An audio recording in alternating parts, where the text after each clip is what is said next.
السلام علیکم ورحمۃ اللہ وبرکاتہ۔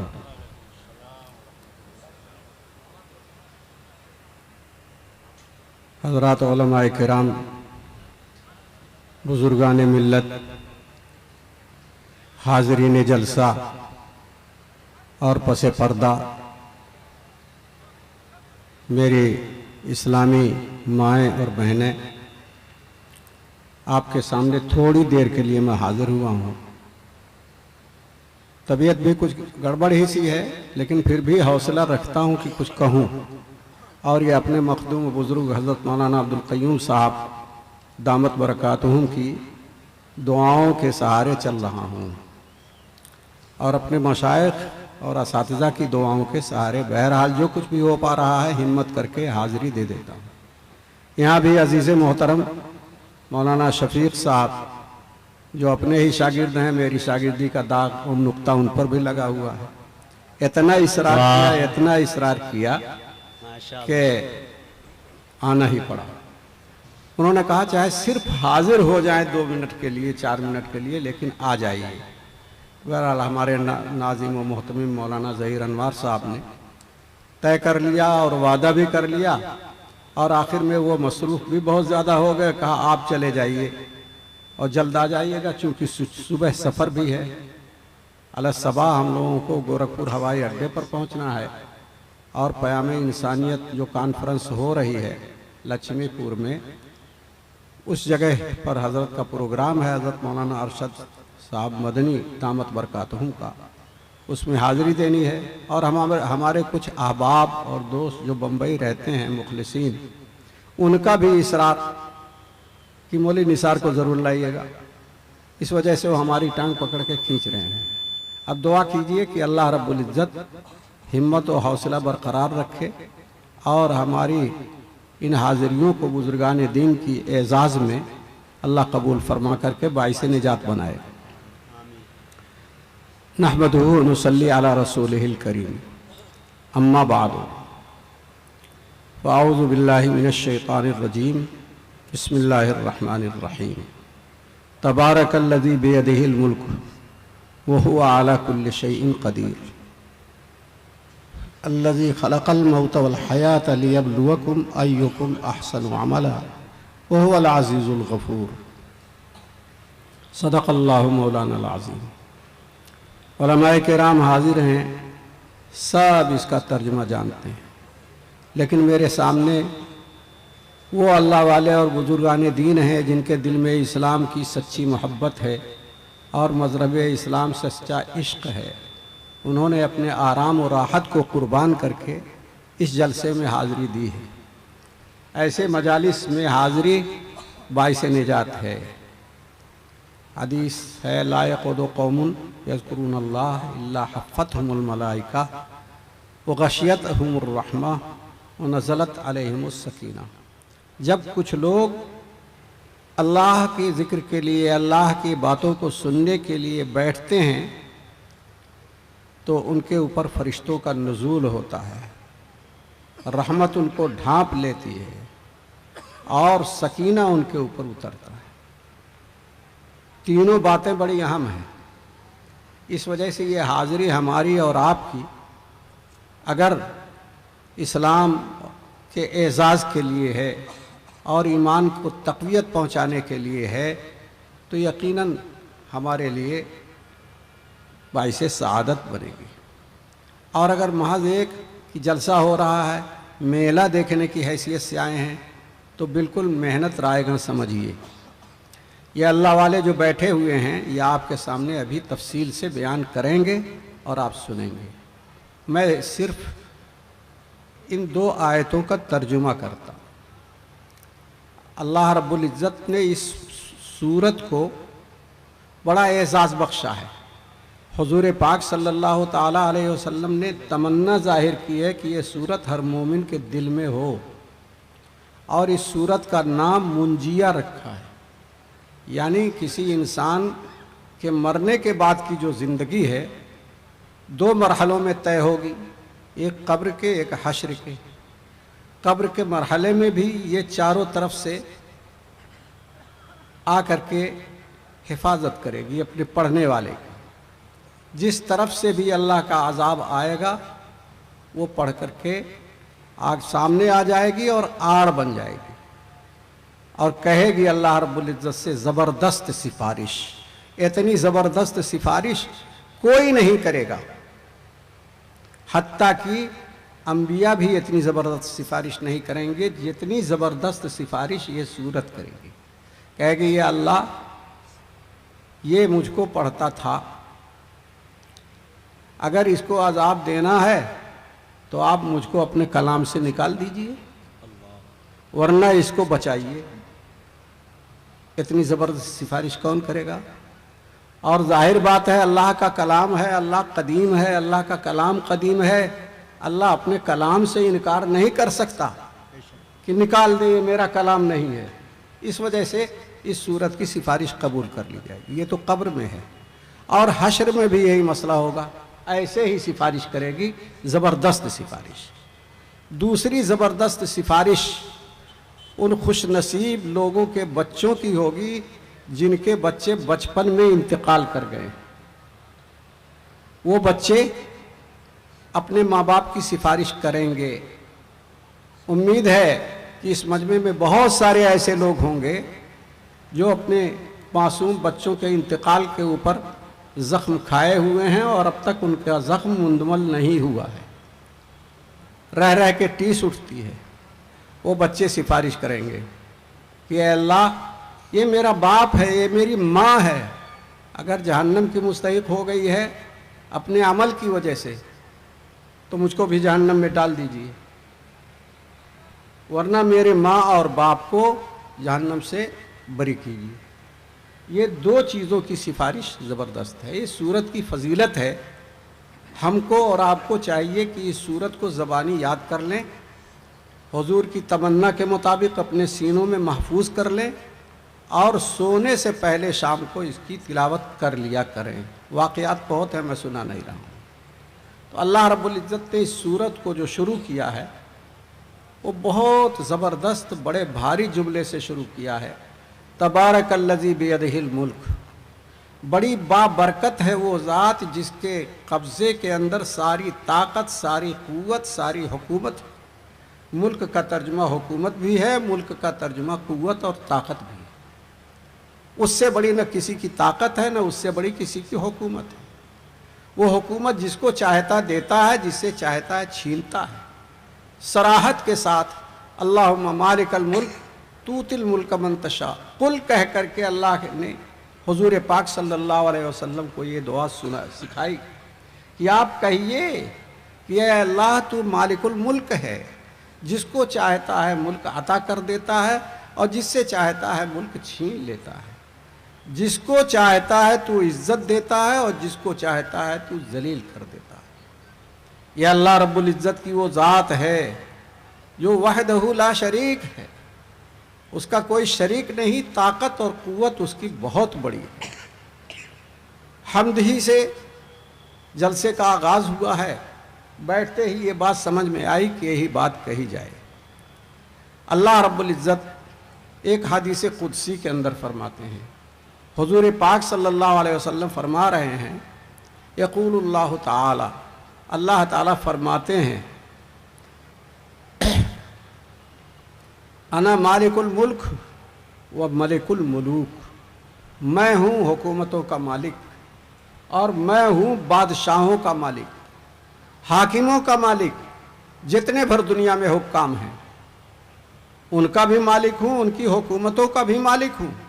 وقلوب الملوک بیدیہ، اور سارے بادشاہوں کے دل میرے قبضے میں ہیں۔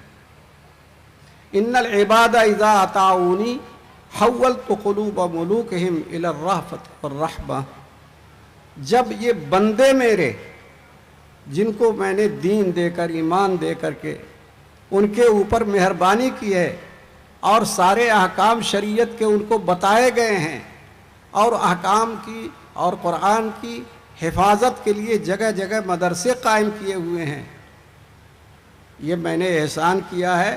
یہ سارے بندے جب میری اطاعت میں لگ جاتے ہیں، میری اطاعت، میری عبادت میں لگ جاتے ہیں، تو ان کے حاکموں کے، بادشاہوں کے دل کو